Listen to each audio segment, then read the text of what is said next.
Hello friends, तर आज पुन्हा एकदा मी तुमच्यासोबत एक चॉकलेट केक शेअर करणार आहे जो आहे 1 किलोचा। खूप छान अशी डिझाइन तुमच्यासोबत शेअर करणार आहे। चॉकलेट केक जरी असला तरी डिझाइन जी आहे ती थोडीशी वेगळी आहे आणि बर्थडे बॉयसाठी हा केक आपण बनवत आहोत। खूप सुंदर असा केक तर बनवणारच आहोत। 1 किलोचा केक स्पॉन्ज मी बनवून घेतलेला आहे 8 इंचाच्या टीनमध्ये।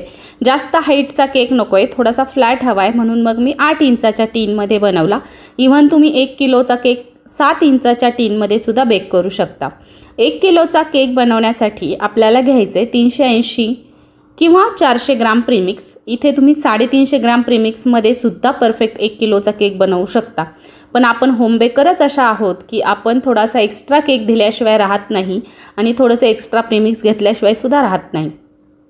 तर आता तीनही लेयर्स करून घेतलेत आणि आता आपण सोकिंग करून आयसिंग करून घेऊयात केकला। तर आता बऱ्याच कमेंट्स आल्या की ताई तुझे 1 जूनला केक किती गेले, ह्याचा तू व्हिडिओ सुद्धा केला नाही, सांगितलं सुद्धा नाही की काहीच नाही। तर लवकरच तो सुद्धा व्हिडिओ आपल्या चॅनलवरती येणार आहे, त्याच्यामुळे तुम्हाला चॅनलशी कनेक्टेड राहायचं आहे। अजूनही जर सबस्क्राइब केलं नसेल तर लवकरच चॅनलला सबस्क्राइब करा, जेणेकरून असेच नवनवीन व्हिडिओज तुमच्यासाठी मी घेऊन येत राहील। तर आता कसं आहे की हा जो केक आहे तो मी क्रम कोट करून डीप फ्रीजमधून सेट करून घेतलेला आहे आणि मगच फायनल फिनिशिंग करणार आहे। तर आता चॉकलेटचा केक बनवण्यासाठी शक्यतो आपण चॉकलेट गनाश किंवा डार्क कंपाऊंड किसून म्हणजे ब्लॅक फॉरेस्ट वगैरे करतो। पण आता ह्या कस्टमरचा कॉलच मला असा आला की आम्हाला हवाय बर्थडे बॉयच्या बर्थडेसाठी 1 किलोचा केक आणि डिझाइन तुमच्या मनाने बनवा। कस्टमरने जर का आपल्यावर सोडलं ना तर आपण आपल्या मनाने डिझाइन बनवतो, पण जर कस्टमरने डिझाइन सांगितली तर मग आपल्याला आपल्या मनाने डिझाइन बनवता येत नाही।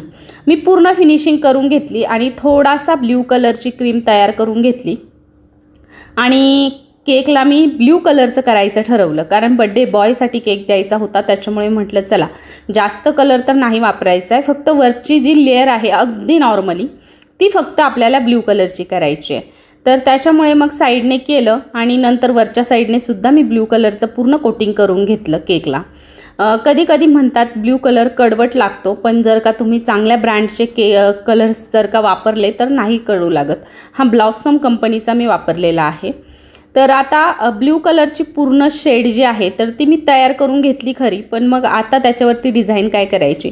तर मी घेतलेला आहे हा एक सोकिंग ब्रश, ज्या ब्रश मी पाण्यात बुडवलाय आणि या पद्धतीने त्याच्यावरती डिझाइन करून घेतली, टेक्स्चर करून घेतलेला आहे साईडने सुद्धा आणि वरच्या साईडने सुद्धा। आणि नंतर मग आपण बाकीची डिझाइन करणार आहोत। तर उरली होती थोडीशी ब्ल्यू कलरची क्रीम, तिला मी काय केलं या पद्धतीचे रोजेट्स वगैरे देऊन घेतले।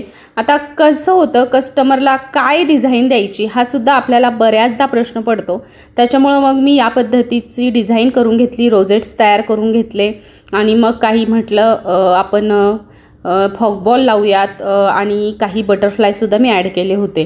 आणि सगळ्यात महत्त्वाची गोष्ट कार पाहिजे होत्या कस्टमरला, कार सुद्धा मी इथे काही इन्सर्ट केलेले आहेत केकवरती। तर फायनल लुक तुमच्या समोर आहे, नक्कीच तुम्हाला हा केक आवडणार आहे। कस्टमरने मला असं सांगितलं होतं की मला केक झाल्याच्या नंतर फोटो पाठवा, त्यांना सुद्धा मी फोटो काढून पाठवला होता, त्यांना केक खूप आवडला, ते बोलले सुद्धा मला तसं।